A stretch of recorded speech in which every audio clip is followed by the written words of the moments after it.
நம்ம தமிழ் சினிமாவில் தொடர் தோல்விக்கு பிறகு 2024 திரும்ப கம்பேக் கொடுத்த 3 ஹீரோ பற்றி தான் பார்க்க போகிறோம். வீடியோக்குள்ளே போகிறதுக்கு முன்னாடி நம்ம சேனலை சப்ஸ்கிரைப் பண்ணிடுங்க.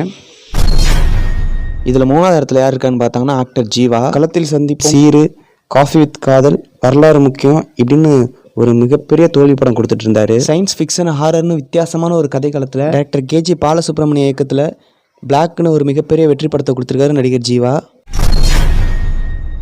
2வது இடத்துல நம்ம டாப் ஸ்டார் பிரசாந்த் தான் இருக்காரு. மம்பட்டியான், சாகசம், ஜானி இந்த மாதிரி தோல்வி படம் கொடுத்தது மட்டும் இல்லாமல் வினய விஜய ராமாங்கிற படத்தில் சப்போர்ட்டிங் ஆர்டியெல்லாம் நடிச்சு கொடுத்துருக்காரு. 2024 அந்தகன் கோட்டுன்னு 2 மிகப்பெரிய வெற்றி படங்களை கொடுத்தாரு டாப் ஸ்டார் பிரசாந்த்.